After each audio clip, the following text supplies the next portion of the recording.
Now, I'm assuming you've all played Skyrim before because, well, I mean, come on, and ventured down to the depths of Blackreach. If so, you've probably seen these guys before. The Falmer.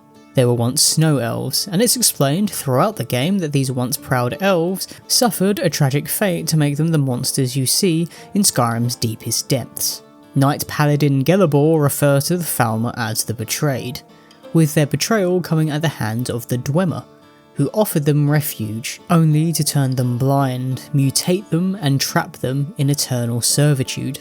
That was the idea anyway, before they all vanished off the face of Nirn, leaving many of their empty halls to the Falmer. Still, as tragic as the tale is, what Skyrim doesn't necessarily tell you is that the Snow Elves kind of deserve what they got. Sure, it got a little out of hand and the Dwemer betrayal was just plain cruel, but the Snow Elves aren't the hapless victims many think they are. Now, like Ormer, Snow Elves descended from the Aldmer, and were the ones who maintained much of their ancestors' original culture. While the Chimer took to Morrowind, the Aelids of what is now Cyrodiil, and the Dwemer, or wherever they fancied really, the Snow Elves made their home in Skyrim during the Merethic era. Tamriel was the land of Myr in this era, and man, in the form of the Needs, was subservient to them. Well, specifically to the Aelids, which is where a lot of the ire between man and Myr stems from. But this wasn't the case for the Snow Elves. In fact, when Atmorans, who are essentially early Nords, began arriving in Skyrim from their continent of Atmora, the Snow Elves were quite friendly with the newcomers. Ysgramor was their leader, having gathered Atmorans fleeing after a civil war had shattered their home. And when they arrived in Skyrim, they found peace with the Snow Elves and enjoyed a period of tranquil coexistence. A very, very short period. Ysgramor decided to build a city where he first arrived, joined by his two sons, Ingol and Ilgar. This city was Sarfall. If the place sounds familiar, it's because you visit its ruins during the College of Winterhold questline, and it was the first settlement of man in Skyrim, although it only stood for a brief period. The Snow Elves suddenly sacked the city without warning, causing the death of everyone inside except for Ysgramor and his boys, in an event known as the Night of Tears. Now, we don't know what the reason was for this attack, and it ultimately depends on what book you read. The books Pocket Guide to the Emperor and The Fall of the Snow Prince suggest that it was due to the rapidly increasing Atmoran population, causing the Snow Elves concern, as more resources were needed to maintain Sarthal. Myr lived significantly longer than men, and might have been unaware of how quickly the population would grow, especially if the people of Sarthal were joined by more Atmorans who escaped their homeland. Another theory, provided by the Imperial Report on Sarthal, suggests that the Snow Elves wished to control the powerful artifact beneath the city, which we now know as the Eye of Magnus, and thus attacked the Atmorans for it. Either way, the Snow Elves seemed to be the aggressors, and after losing all his people, Ysgramor returned to Atmora, got his band together, and got ready for some sweet revenge.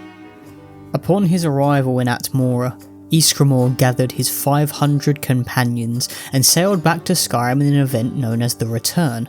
His son Ingol was lost on the voyage to the country, falling to the storms of Kine, further fueling his father's rage, and to avenge his people, the Atmorans would wage war against the Snow Elves of Skyrim. Wuthrad, Ysgramor's axe, would drink heartily from the blood of the Myr, and the Snow Elves quickly found that they were no match for the blood-hungry Atmorans. They made their last stand in Solstheim under the leadership of the Snow Prince, who rallied his people during the Battle of Mosring.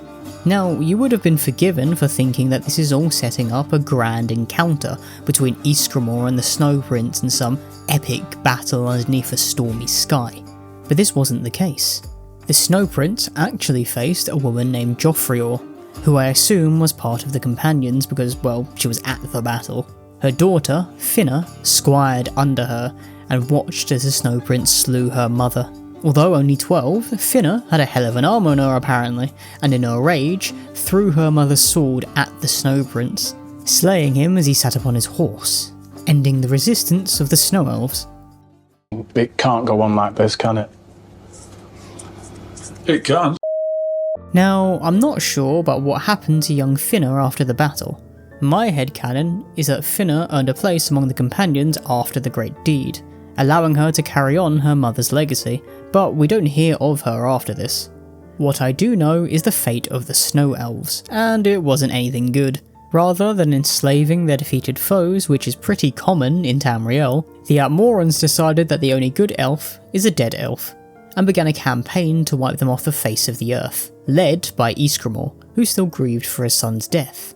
After the deed was done, the companions split and ventured across Skyrim to found various cities. Ysgramor founded Windhelm, Yonder the Tiny founded Whiterun, and so on and so forth.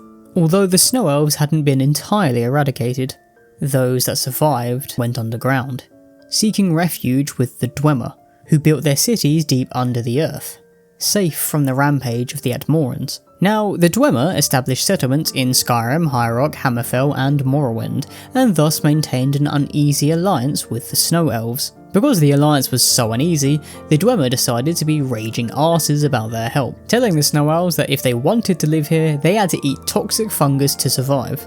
Not exactly the best way to host guests. This fungus came straight from Blackreach, and over time the Snow Elves would go blind.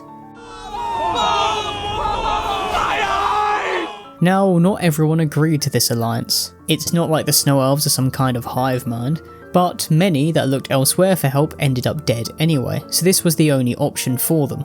Over time, they devolved into twisted, blinded monsters, which we now call the Falmer, or the Betrayed. They were forced into slavery by their Dwemer overlords, but managed to start a rebellion known as the War of Crag, which lasted decades. In year 700 of the First Age, after the Dwemer decided to start another war with the Chimer, they randomly disappeared, and the Falmer were thus free, the homes of their masters now theirs to inhabit, and filled with creepy bugs for some reason. Yeah, I can't really say I like what they did with the place.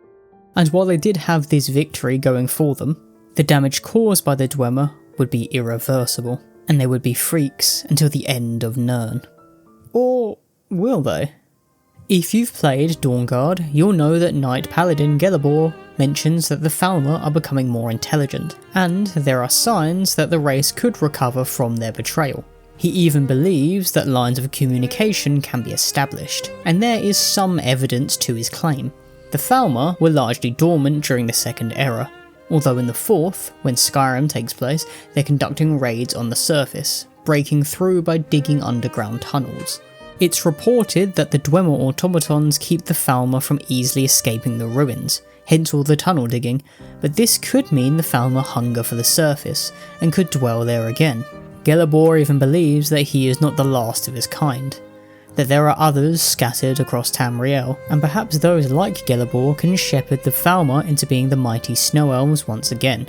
Who knows, maybe I'm just being optimistic. It does feel like something that Elder Scrolls 6 could expand upon.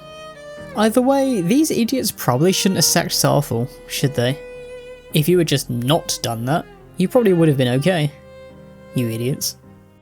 And so the pack was born again, as the wolves of Yarbasker, to rule in life and serve in death, as the moonlight stars